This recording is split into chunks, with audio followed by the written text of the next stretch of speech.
जी कैफ 7 आज के लेक्चर का आगाज करते हैं। Lecture number 38। आज के लेक्चर में हम नया चैप्टर स्टार्ट करने जा रहे हैं। चैप्टर 7 रिलेट करता है मॉर्गेज एंड चार्जेस से। सबसे पहले स्टार्ट करते हैं बेसिक प्रीवियस जो चैप्टर्स हैं उनके साथ भी लिंक क्रिएट कर लेते हैं। कोई भी एक कंपनी जो पैसे इकट्ठा करना चाहती है, देखिए हर बिजनेस में पैसों की ज़रूरत तो पड़ती रहती है, तो जो फाइनेंस इकट्ठा करना चाहती है, सोर्सेज ऑफ फाइनेंस उसके 3 बड़े हैं। किसी भी कंपनी के लिए 3 बड़े सोर्सेज ऑफ फाइनेंस हैं। सोर्सेज ऑफ फाइनेंस का मतलब कि पैसा कहाँ से इकट्ठा कर सकती है कंपनी। पहला सोर्स है शेयर्स को इशू किया जाए। शेयर्स जिन लोगों को इशू किया जाता है वो शेयर होल्डर या मेंबर यानी कंपनी के मालिक होते हैं। दूसरी ऑप्शन है डिबेंचर्स इशू किए जाए। डिबेंचर्स भी शेयर की तरह पीसेस ऑफ पेपर होते हैं, लेकिन ये जिन लोगों को इशू किया जाता है उन्हें शेयर होल्डर नहीं बल्कि डिबेंचर होल्डर कहते हैं, और वो कंपनी के ओनर नहीं बल्कि लेंडर बनते हैं, यानी कंपनी को कर्ज अदा करते हैं और बदले में उन्हें इंटरेस्ट मिलता है। ठीक है। डिबेंचर्स नॉर्मली जनरल पब्लिक को इशू किए जाते हैं, लेकिन कभी कभार बैंक्स को भी इशू किए जा सकते हैं। नॉर्मली जनरल पब्लिक को इशू किए जाते हैं, नॉर्मली जनरल पब्लिक को, और शेयर होल्डर्स भी नॉर्मली जनरल पब्लिक को ही इशू किए जाते हैं। कभी कभार बैंक या अदर फाइनेंशियल इंस्टीट्यूशन को भी शेयर इशू किए जा सकते हैं, क्योंकि बहरहाल बैंक्स भी जनरल पब्लिक का हिस्सा है। तीसरी ऑप्शन होती है लोन। लोन में हम कुछ पार्टी से 1-to-1 बेसिस के ऊपर एग्रीमेंट करते हैं। ठीक है। इसके शेयर्स इशू करते हुए कोई एग्रीमेंट नहीं होता उन पार्टीज के साथ, इंडिविजुअल एग्रीमेंट नहीं होता जिन पार्टी को शेयर इशू किया जाता है। डिबेंचर इशू करते हुए भी कोई इंडिविजुअल एग्रीमेंट नहीं होता, जो डिबेंचर की टर्म्स एंड कंडीशन है उसके ऊपर ही लिखी होती है। लेकिन अगर किसी भी पार्टी से आप लोन लेते हैं तो ये इंडिविजुअल 1-to-1 बेसिस पे लोन दिया जाता है, यानी आप बैंक के पास जाएंगे तो बैंक आपके साथ डिस्कशन करेगा और जो भी आपकी कुछ टर्म्स एंड कंडीशन तय करेगा, जिसमें इंटरेस्ट रेट है, रीपेमेंट कैसे होगी, सिक्योरिटी के तौर पे क्या क्या चीज़ें रिक्वाई जाएंगी, ये 1-to-1 टेबल पे बैठ के चीज़ें एग्री होती हैं। और जब एग्री हो जाएं उसके बाद एक प्रॉपर रिटर्न एग्रीमेंट होता है जिसको दोनों पार्टी साइन करती हैं, बैंक भी और कंपनी भी, दोनों की तरफ से कोई ना कोई रिप्रेजेंटेटिव होता है। तो ये लोन एग्रीमेंट तय पाता है। इस लोन एग्रीमेंट की बेस पे फिर इंटरेस्ट भी पे किया जाता है, सिक्योरिटी के तौर पे जो चीज़ें हैं वो भी बैंक को हैंड ओवर की जाती हैं, और रीपेमेंट जो है यानी प्रिंसिपल अमाउंट की रीपेमेंट इंस्टॉलमेंट वो भी उस एग्रीमेंट के तहत वापस किए जाते हैं। तो ये 3 बड़े सोर्सेज ऑफ फाइनेंस है पैसा इकट्ठा करने के लिए, शेयर्स, डिबेंचर्स और लोन। इसमें शेयर्स के बारे में तो हम पढ़ चुके हैं। हमारे जो प्रीवियस चैप्टर्स थे, 2 चैप्टर्स थे, वो शेयर कैपिटल और फिर उसके बाद शेयर होल्डर के राइट्स वगैरह, वो हमारे शेयर्स के गिर्द घूमते थे। अब जो चैप्टर हम स्टार्ट करने जा रहे हैं वो हमारा डिबेंचर और लोन के गिर्द घूमेंगे। ठीक है, यानी इस चैप्टर में हम लोन की डिस्कशन करेंगे। शेयर की डिस्कशन कर चुके हैं, ठीक है, अब लोन की डिस्कशन करेंगे, बोरोइंग की, यूं कह ले बोरोइंग की। तो बोरोइंग के 2 बड़े सोर्सेज हैं। डिबेंचर इशू करके बोरिंग की जा सकती है और बैंक से, नॉर्मली बैंक से लोन लिया जा सकता है। लोन बैंक के अलावा और लोगों से भी लिया जा सकता है, जैसे डायरेक्टर्स भी, समटाइम्स डायरेक्टर्स भी लोन दे दिया करते हैं। ठीक है जी, रिगार्डिंग समटाइम डायरेक्टर्स भी लोन दे दिया करते हैं।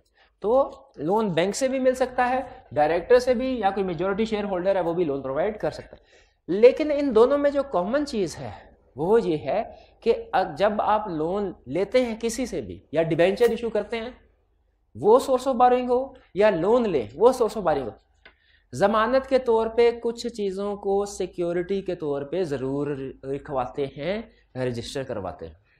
जमानत के अक्सर लोन, कुछ लोन ऐसे होते हैं जिनके अगेंस्ट में कोई सिक्योरिटी नहीं रखवाई जाती। जैसे हम अपने कोई बहुत ही करीबी जानने वाले से लोन लें तो शायद वो हमसे कोई सिक्योरिटी डिमांड ना करें, अनसिक्योर्ड लोन दे दे। लेकिन ज्यादातर केसेस में, खासतौर पे बिजनेस के लिए जब आप लोगों से लोन लेते हैं, बैंक से लोन लेते हैं, कंपनियां जाहिर है उसने छोटा मोटा लाखों का लोन थोड़ी लेना, करोड़ों का लोन लेना होगा, तो बैंक से जब लोन लेते हैं तो बैंक सिक्योरिटी के तौर पे कुछ ना कुछ चीजें लाजमी आपसे रिक्वायर करता है कि आप जमानत के तौर पे चीजें रिक्वायर। तो ये थोड़ा सा इंट्रोडक्शन था इस चैप्टर का और लिंक था इसका प्रीवियस चैप्टर्स के साथ। ये प्रीवियस चैप्टर शेयर से रिलेट करते हैं, ये भी सोर्स ऑफ फाइनेंस है।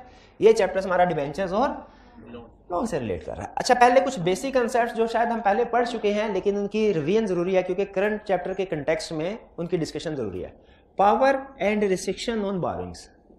Power and restriction on power, क्या कंपनी की पावर है कि वो बोरोइंग कर सकती है? भाई यस, यस। याद रखें, शेयर इशू करना चाहती है ना कंपनी, शेयर इशू, तो इसके लिए मेमोरेंडम में शेयर कैपिटल क्लास होनी चाहिए, और शेयर कैपिटल क्लास में जितना शेयर कैपिटल रजिस्टर्ड होगा कंपनी मैक्सिमम उतना शेयर इशू कर सकती है, उससे ज्यादा नहीं। लेकिन अगर डिबेंचर्स इशू करने हैं या लोन लेना है तो याद रखें डिबेंचर या लोन की कोई क्लास मेमोरेंडम आर्टिकल्स में नहीं होती। कोई भी कंपनी जितनी जरूरत पड़े, जितना फाइनेंस इकट्ठा करना चाहे डिबेंचर या लोन के जरिए से कर सकती है, कोई लिमिट नहीं है। मेमोरेंडम और आर्टिकल्स में इसका स्पेसिफिक मेंशन होना कि कंपनी लोन ले सकती है, डिबेंचर इशू कर सकती है, लाजमी नहीं है। बाय डिफॉल्ट हर कंपनी के पास पावर होती है कि वो डिबेंचर इशू कर सके, लोन ले सके। भाई पावर समझ आई? हाँ, सम टाइम ऐसा होता है कि शेयर होल्डर्स आर्टिकल्स में एक लाइन लिख देते हैं कि मैक्सिमम जो अमाउंट बारो की जा सकती है वो इतनी है, मैक्सिमम अमाउंट इतनी बारो की जा सकती है। सम टाइम डायरेक्टर लिख दे। अगर डायरेक्टर इस तरह की चीज लिख दे तो फिर इसका मतलब है कंपनी उससे ज्यादा बोरिंग नहीं कर सकती, उस अमाउंट तक ही बोरिंग कर सकती है। क्लियर हुई ये बात? अच्छा, तो हर कंपनी के पास बोरिंग पावर है, बोरो कर सकती है, लेकिन एक रिस्ट्रिक्शन भी है। रिस्ट्रिक्शन क्या है? ऐसी public company having share capital, याद आया कुछ? Public company having share capital, ये जब तक certificate of commencement of business नहीं हासिल कर लेते बोरिंग पावर एक्सरसाइज नहीं कर सकते।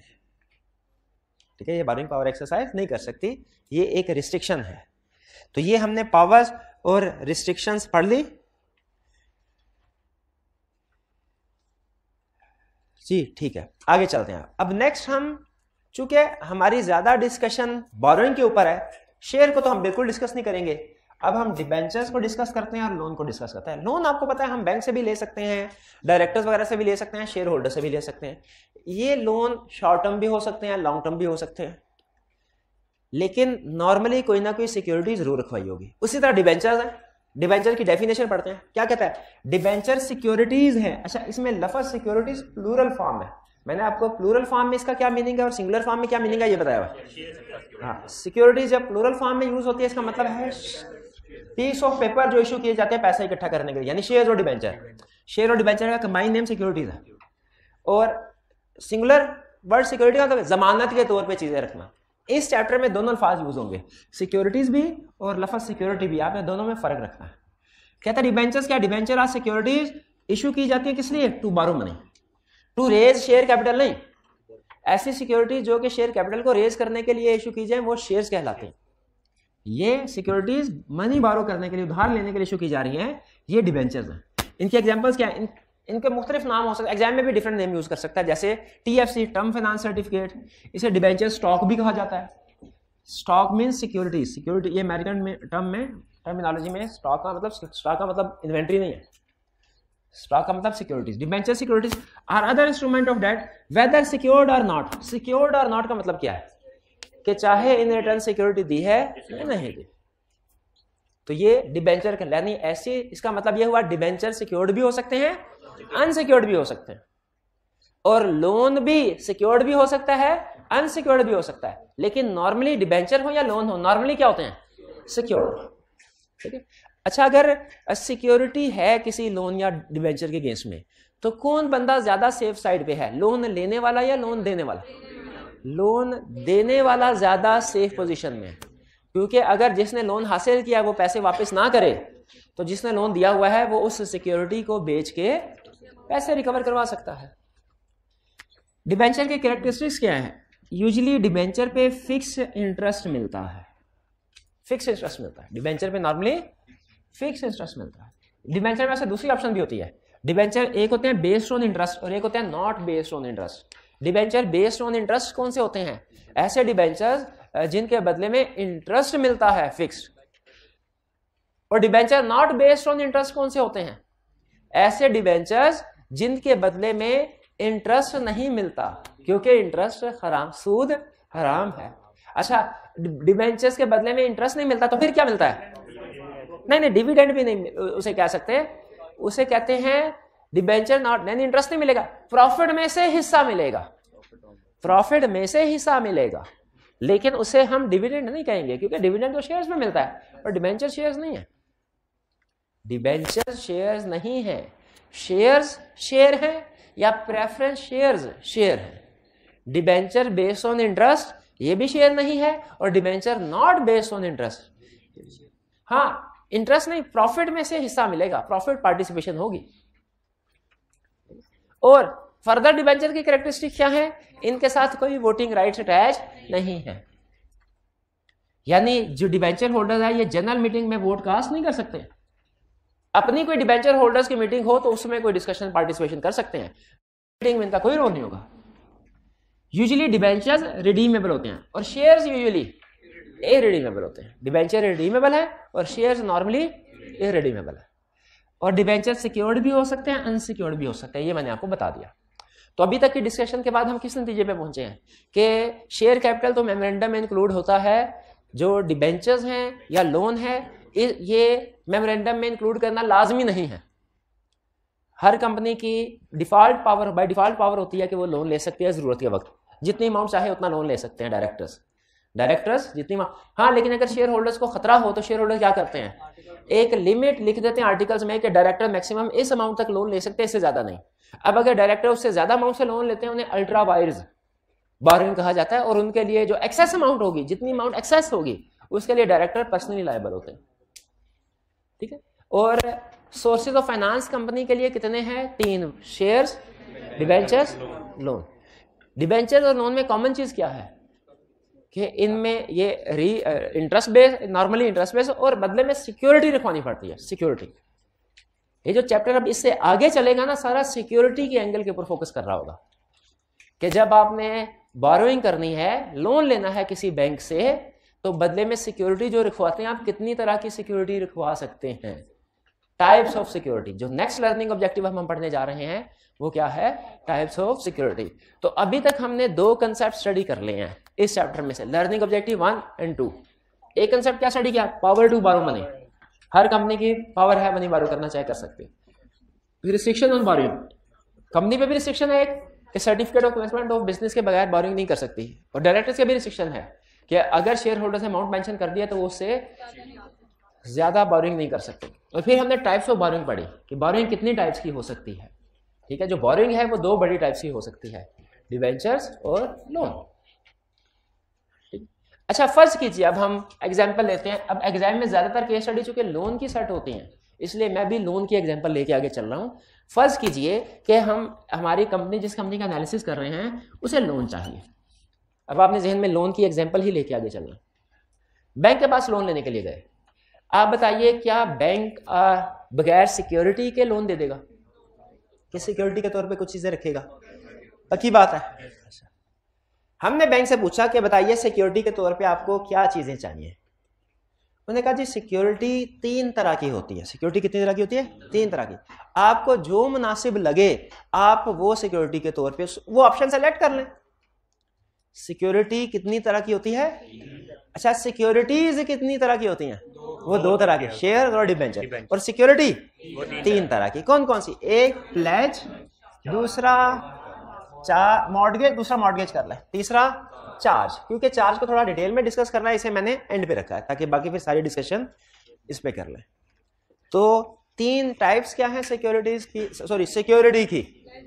Pledge, mortgage, charge. Pledge, mortgage, charge, pledge, mortgage, charge. अच्छा, अभी इन टाइप्स को अच्छे तरीके से समझ लें, क्योंकि प्रैक्टिकली जब कभी आपके बैंक के साथ डीलिंग हुई ना, तो बैंक फ्रीक्वेंटली ये टर्म यूज करते हैं, और आपको पता होना चाहिए कि किस सिचुएशन में आप कौन सी सिक्योरिटी ऑफर करने के काबिल हैं।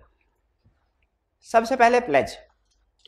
प्लेज का मतलब ये होता है, अच्छा एक चीज देखिए, इन तीनों टाइप्स ऑफ सिक्योरिटी में कॉमन चीज पता है क्या है?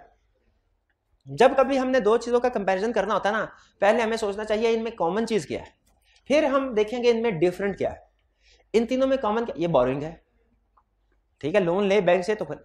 और सबसे अहम चीज जिसके ऊपर मैं आपकी तवज्जो दिलाना चाह रहा हूं, इन तीनों के केस में कोई ना कोई लोन एग्रीमेंट तय पाएगा पार्टी के दरमियान में।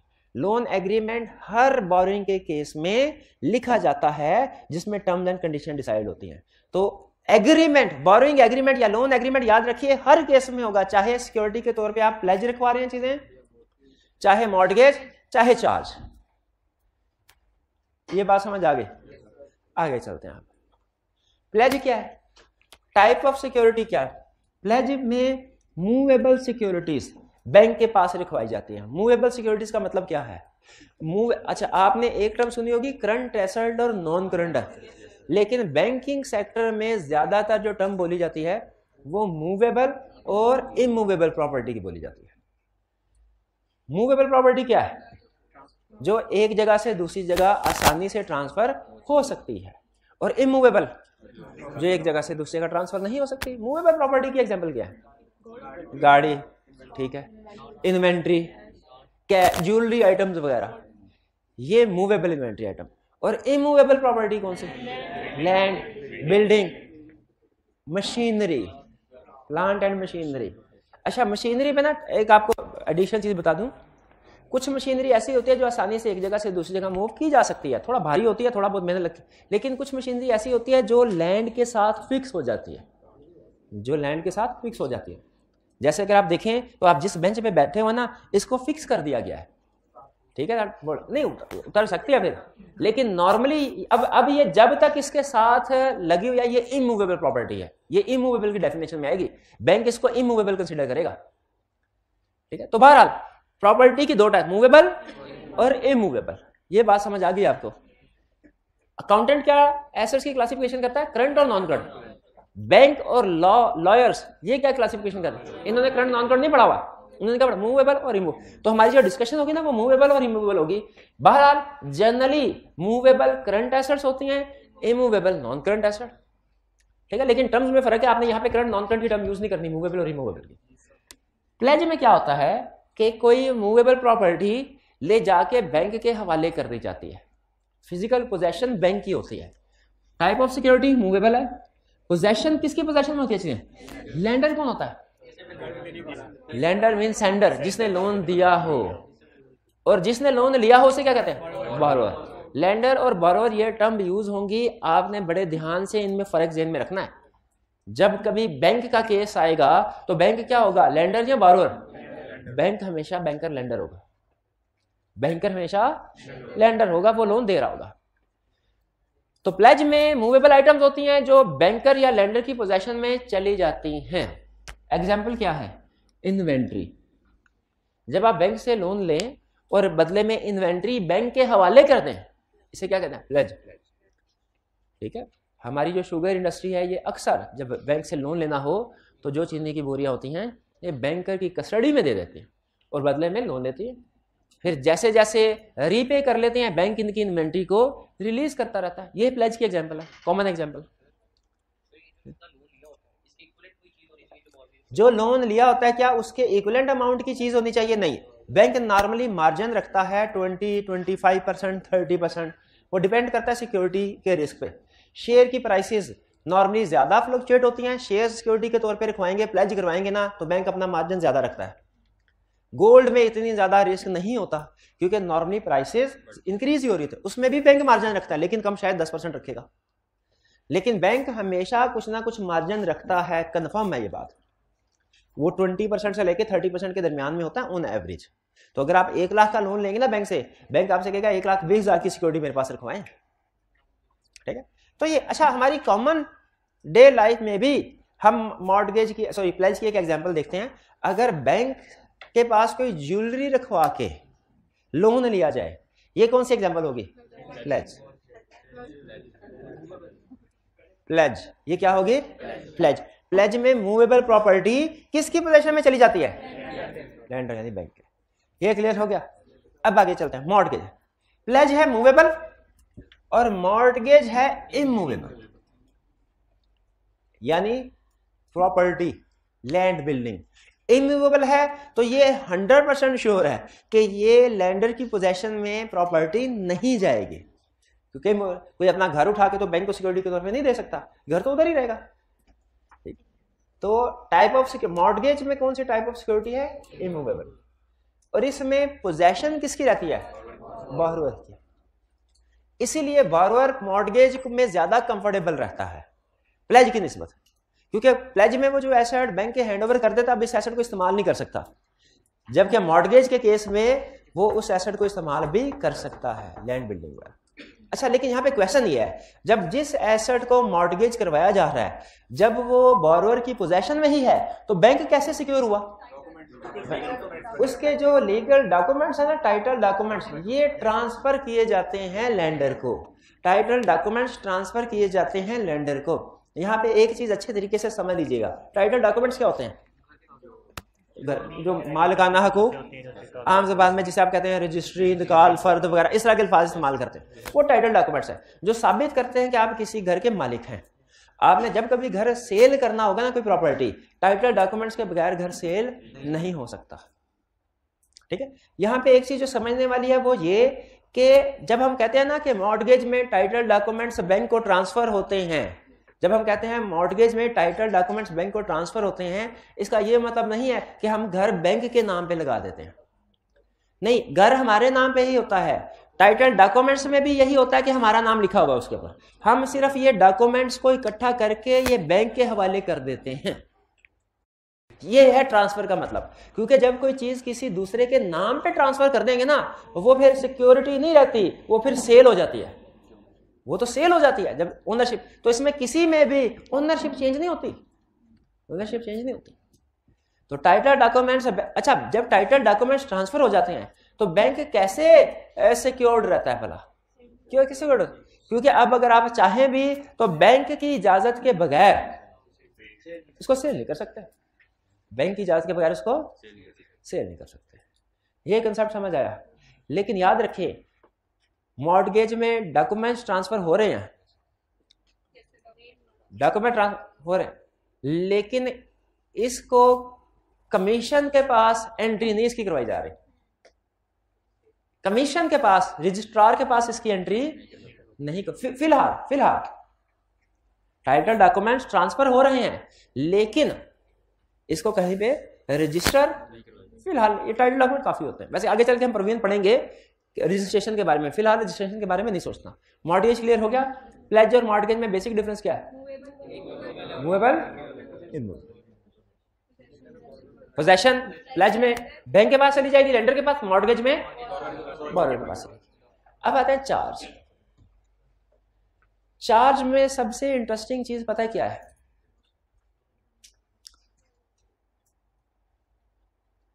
पोजेशन और टाइटल डॉक्यूमेंट्स दोनों ही नहीं बोरोअर लेंडर के पास आते। अब सोचें, फिर लेंडर कैसे सिक्योर होता है? भाई लेंडर सबसे ज्यादा सिक्योर किस पोजीशन में होता है? जब प्लेज में, उससे कम मॉर्टगेज, क्योंकि मॉर्टगेज में एसेट उसके पास, लेकिन उसे तसल्ली एसेट जाता कहीं नहीं है, जाता कहीं नहीं। इसमें दोनों चीजें नहीं है चार्ज पे। तो ये सिक्योरिटी की नेचर के लिहाज से सोचे तो लगता है ये सबसे वीक सिक्योरिटी है, किसी हद तक है भी वीक सिक्योरिटी। लेकिन प्रैक्टिकली सबसे ज्यादा जो सिक्योरिटी की टाइप यूज की जाती है वो चार्ज ही है। तो क्वेश्चन यह है कि इसमें ऐसी क्या खास बात है कि जो इसमें ना पोजेशन जा रही है ना टाइटल, लेकिन फिर भी ये ज्यादा यूज की जाती है?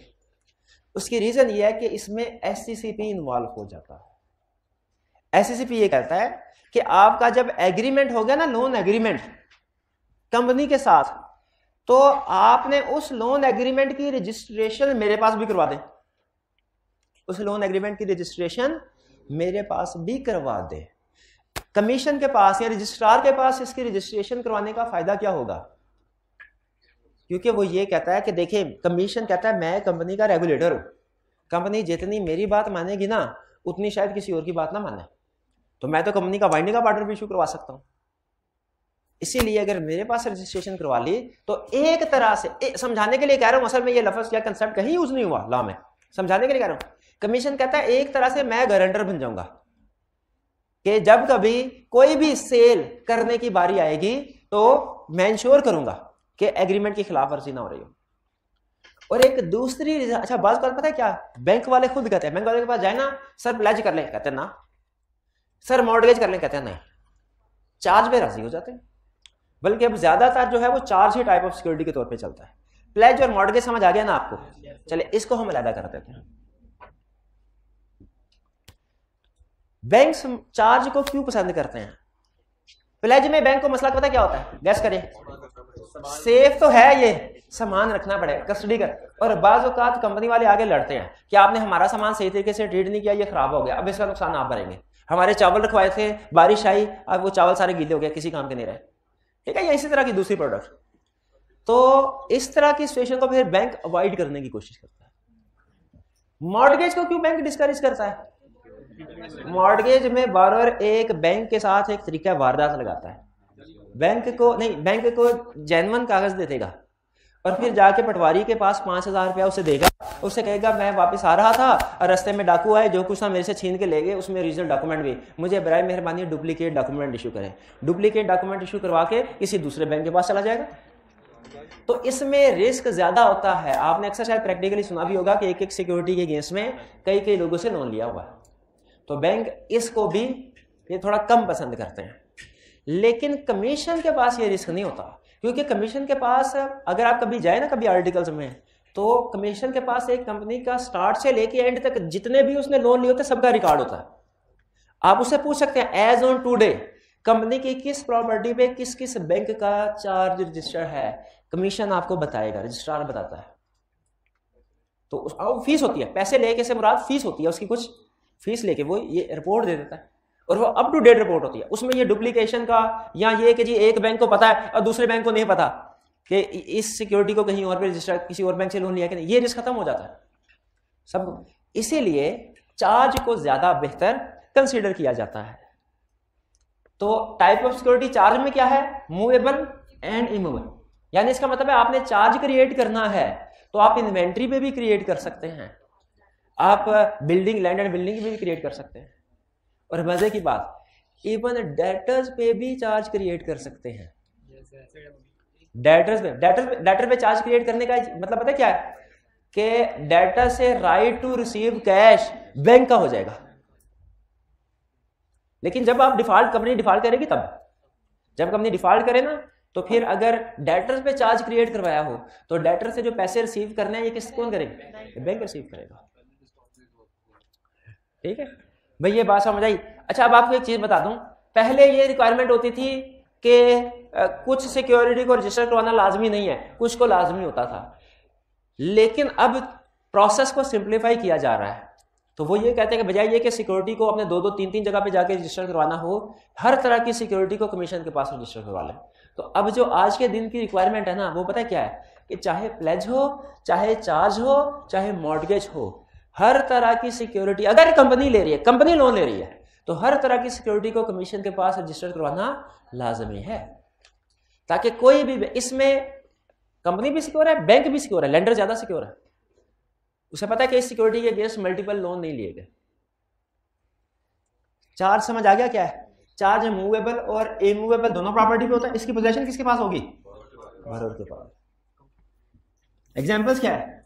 Loan against receivables, loan against receivables and current assets.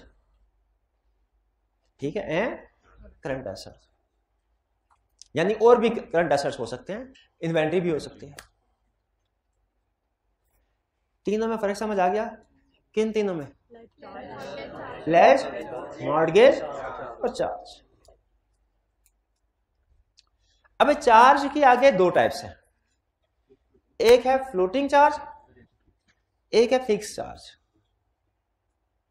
Floating charge और fix charge. Fix charge by nature mortgage जैसा है, लेकिन बहरहाल चले छोड़े, उसको मिक्स नहीं करते। चार्ज की दो टाइप्स है, कौन कौन सी? फिक्स चार्ज और फ्लोटिंग चार्ज। अच्छा, अब मैं आपको एग्जांपल बताता हूं, आपने एग्जांपल से खुद कंसेप्ट निकालना है, क्योंकि शायद मैं इसका डिफरेंस अल्फाज में बताना चाहूं ना कि फ्लोटिंग या मैं शायद सही तरीके से ना बता सकूं। एग्जांपल क्लियर करेगी। बैंक के पास लोन लेने के लिए गए, बैंक ने कहा सिक्योरिटी के तौर पे क्या है? हमने कहा चार्ज रजिस्टर करवाएंगे आपकी फेवर में, बैंक की फेवर में। रजिस्टर किसके पास करवाएंगे? कमीशन के पास। ठीक है, और कमीशन का सब जो रजिस्ट्रार होता है उसके पास, बेसिकली रजिस्ट्रार भी कमीशन के अंदर होता है। बैंक ने कहा ठीक है, बताइए किस प्रॉपर्टी पे? हमने कहा हमारी कंपनी के जितने भी लैंड है पूरे पाकिस्तान में, जितनी भी लैंड है सब पे चार्ज क्रिएट करवाते हैं आपका। इसका मतलब क्या हुआ, अगर हम डिफॉल्ट करते हैं तो जितनी भी लैंड होगी सारी, उसमें से कोई भी लैंड सेल करके, कराची वाली भी, लाहौर वाली भी, फैसलाबाद वाली भी, बैंक अपने पैसे रिकवर करवा सकता है। ऑन ऑल प्रॉपर्टी या on all land of company इन पाकिस्तान, पूरी की पूरी कैटेगरी पे चार्ज क्रिएट कर। एक ही ऑप्शन। दूसरी ऑप्शन क्या है, बैंक वाले ने कहा सिक्योरिटी क्या हो, हम उसे कहेंगे वो जो 50C फैसल टाउन में ये बिल्डिंग है, ये लैंड है, ये इसमें हम आपका चार्ज क्रिएट करवाते हैं। अब इसका मतलब क्या है कि ये सिर्फ यही एक प्रॉपर्टी पे चार्ज क्रिएट करवाया गया है। अगर हम डिफॉल्ट करते हैं, बैंक सिर्फ इसी प्रॉपर्टी को सेल करके पैसे रिकवर करवा सकता है, बाकी को नहीं करवा सकता। तो बताइए, पहले वाला जिसमें entire class of asset, entire undertaking, entire class of asset पे चार्ज क्रिएट कराया गया था, ये कौन सी टाइप है, फ्लोटिंग चार्ज। और जिसमें सिंगल प्रॉपर्टी थी, फिक्स चार्ज। स्पेसिफाई किया हुआ था हमने प्रॉपर्टी कौन सी है, किस जगह पे है, यानी फिक्स चार्ज में प्रॉपर्टी आइडेंटिफाइएबल है। कौन सी प्रॉपर्टी आइडेंटिफाइएबल है, फ्लोटिंग चार्ज में जहां पे भी जो भी है। स्पेसिफिकली फ्लोटिंग चार्ज की प्रॉपर्टी स्पेसिफिकली आइडेंटिफाइबल नहीं है। जब डिफॉल्ट हुआ तो जो प्रॉपर्टी जगह पे है वही समझी जाएगी अंडर चार्ज है। अच्छा, आप सोच के बताइए, जो कि मुझे पूरा यकीन है आप गलत बताएंगे। बैंक के पॉइंट ऑफ व्यू से फिक्स चार्ज और फ्लोटिंग चार्ज दोनों में से कौन सा ज्यादा बेहतर है, कौन सी ज्यादा पैरामाउंट इंपॉर्टेंट सिक्योरिटी? कितनों का ख्याल है फिक्स्ड, कितनों का ख्याल है फ्लोटिंग? फिक्स्ड वाले ठीक है। उसकी रीजन पता है, बज़ाहिर ये लगता है कि फ्लोटिंग में तो सारे पाकिस्तान की प्रॉपर्टी कवर हो गई और फिक्स में सिर्फ एक प्रॉपर्टी। देखिए, इससे फर्क क्या पड़ता है? अगर आपने 100 मिलियन का लोन लिया है और 200 मिलियन की एक प्रॉपर्टी हो या 200 मिलियन की 10 प्रॉपर्टी हो, इससे क्या फर्क पड़ता है? अगर लोन 100 मिलियन का है तो 200 मिलियन की प्रॉपर्टी में भी आप उतना ही सिक्योर है, 1000 मिलियन में भी उतने सिक्योर, आपका अमाउंट तो कवर हो गई ना। अच्छा, कंसेप्ट ये नहीं है कि 100 का लोन देके 1000 मिलियन की सिक्योरिटी रखी ना, तो जब वो डिफॉल्ट करेगा तो बेच के 1000 का 1000 पास रख लेंगे। बैंक कितना रखेगा पास? रखेगा 100। 200 मिलियन की प्रॉपर्टी में भी 100 ही रखेगा, 1000 मिलियन की प्रॉपर्टी सिक्योरिटी के तौर पे उसमें भी 100 मिलियन ही रखेगा। तो ये जरूरी है कि अमाउंट बोरोइंग से ज्यादा हो। अब ज्यादा है तो 150 भी कभी वही हिसाब है जो 1500 का है। तो नंबर ऑफ सिक्योरिटी ज्यादा होने से कोई इतना फर्क नहीं पड़ता। चले यूं समझे, थोड़ा सा बैंक ज्यादा सिक्योर फील करेगा अगर ज्यादा सिक्योर, मैं एग्री करता हूं। लेकिन एक और फर्क है, वो क्या? फ्लोटिंग चार्ज में, यानी जब हम कहते हैं ना ऑल, स्पेसिफाई नहीं करते कौन सी सिक्योरिटी, तो बारोअर के पास राइट होता है, वो चाहे तो कोई प्रॉपर्टी सेल कर सकता है। जब फ्लोटिंग चार्ज होता है ना, फ्लोटिंग चार्ज को फ्लोटिंग चार्ज, फ्लोटिंग का मतलब क्या है? जो चीज तैर रही हो। कभी अगर देखें ना आप समंदर की लहरों पे कोई चीज तैर रही हो, वो कभी अप कभी डाउन, कभी अप कभी डाउन, कभी ऐसे चलती है। तो फ्लोटिंग चार्ज का भी यही मतलब। जब आप कह देते हैं ना ऑल प्रॉपर्टी, तो आप जब चाहे, अब मुझे ये बताइए, आपने कॉन्ट्रैक्ट में लिखवा दिया all property, all land and building of company in Pakistan, agreement हो गया। सोच के बताना है, एग्रीमेंट होने के बाद आपने एक नई प्रॉपर्टी खरीदी, इस प्रॉपर्टी पे चार्ज क्रिएट हुआ कि नहीं हुआ? फ्लोटिंग है तो ये ऑटोमेटिकली अंडर चार्ज आ गई, क्योंकि आपने चार्ज में क्या लिखा था? All property. और अगर फिक्स्ड है तो फिर नहीं आई। इसी तरीके से अगर फ्लोटिंग चार्ज में जो नई प्रॉपर्टी खरीदेंगे वो ऑटोमेटिकली अंडर चार्ज आ जाएगी, तो फ्लोटिंग चार्ज में जो प्रॉपर्टी बेचेंगे वो ऑटोमेटिकली चार्ज से निकल भी जाएगी, ऑटोमेटिकली चार्ज से निकल। तो फ्लोटिंग चार्ज में जो सिक्योर्ड अमाउंट होती है ना, जो सिक्योरिटी की वैल्यू, वो कभी इंक्रीज हो रही होती है। अगर प्रॉपर्टीज खरीदते जाएं तो इंक्रीज होती जाएगी और बेचते जाएं डिक्रीज होती है, कभी इंक्रीज कभी डिक्रीज, कभी इंक्रीज कभी डिक्रीज। और बैंक कहाँ, कभी खुशी कभी गम। तो बैंक को इंक्रीज पे इतनी खुशी नहीं होती, डिक्रीज पे जितना ज्यादा गम होता है। इसीलिए बैंक जो फ्लोटिंग चार्ज है इसको एक गुड सिक्योरिटी नहीं समझते, फिक्स चार्ज का गुड, क्योंकि फिक्स चार्ज वाली चीज को आप बैंक की इजाजत के बगैर नहीं बेच सकते। फ्लोटिंग चार्ज वाली चीजों को बैंक की इजाजत के बगैर आप बेच सकते हैं, फिक्स को नहीं बेच सकते।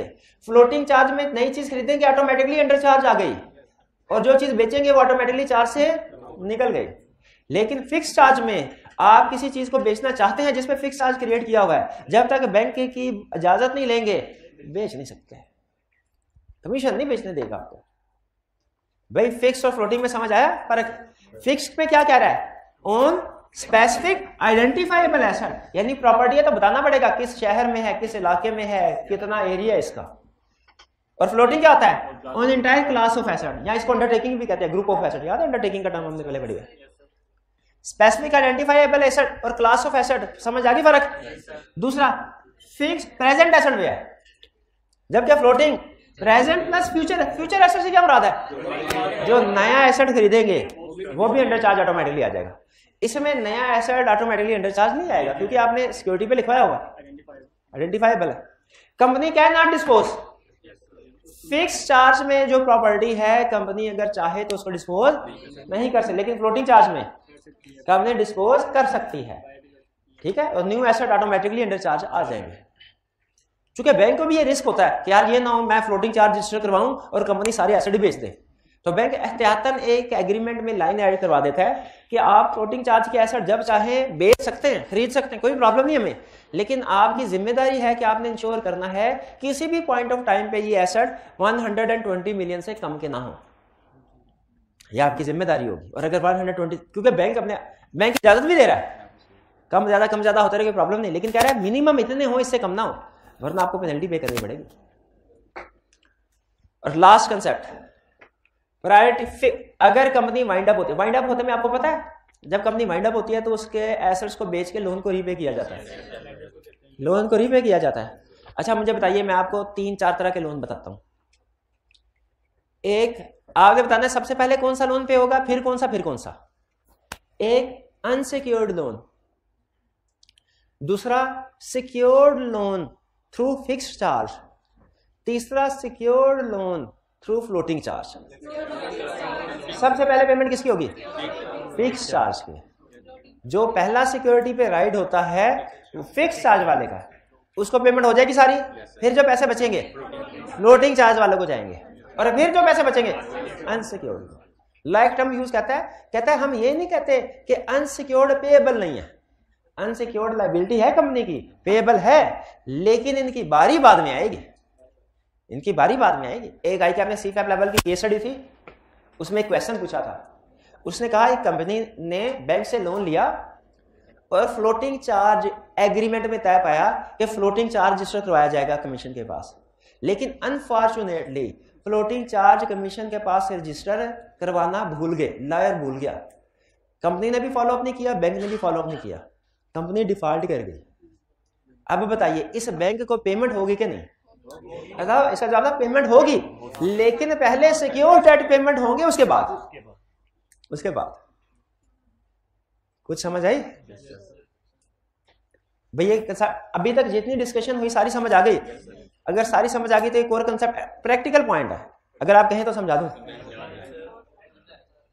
जिस तरह फिक्स और फ्लोटिंग चार्ज में प्रायोरिटी किसको दी जाती वाइंडिंग अप में, उसी तरह ना फर्दर प्रायोरिटीज भी होती है। फ्लोटिंग चार्ज के अंदर भी कुछ प्रायोरिटी है। एक चार्ज रजिस्टर हुआ 10 अप्रैल को, दूसरा चार्ज रजिस्टर हुआ 20 अप्रैल को, पहले पेमेंट किसको? 10 अप्रैल। दूसरी पेमेंट इस पे भी आई केस स्टडी सुन ले। फिर उसने कहा लोन दिया गया 10 अप्रैल को, एक लोन दिया गया 10 अप्रैल को, एक लोन दिया गया 10 मई को, पहले कमीशन के पास रजिस्टर हो गया 10 मई वाला, बाद में रजिस्टर हुआ 10 अप्रैल वाला, कंपनी वाइंड अप हुई, पहले कौन सा लोन रिपे होगा? 10 मई वाला। कमीशन ये कहता है मैं तब देखूंगा मेरे पास कौन आया और कब आया, जो मेरे पास आके पहले रजिस्ट्रेशन करवा गया मैं उसका राइट समझूंगा, ठीक है। जिसने रजिस्ट्रेशन ही नहीं करवाई या लेट करवाई उसको उस लिहाज से क्यू में रखेंगे। तो ये समझ आया आपको फिक्स और फ्लोटिंग? ये असल में होता है जब रीपेमेंट की बारी आई ना, तब अहमियत का पता चलता है फिक्स चार्ज कितना है उनका, फ्लोटिंग चार्ज कितना है उनका। क्लियर? अब आपने क्या करना है, आज की आपकी होम असाइनमेंट कोई रिटन क्वेश्चन नहीं है, सिर्फ पढ़ना है और याद करना है। ये 3 लर्निंग ऑब्जेक्टिव 1, 2 और 3 चैप्टर 7 के। क्लियर? आज का लेक्चर यहाँ खत्म करते हैं। अल्लाह हाफिज।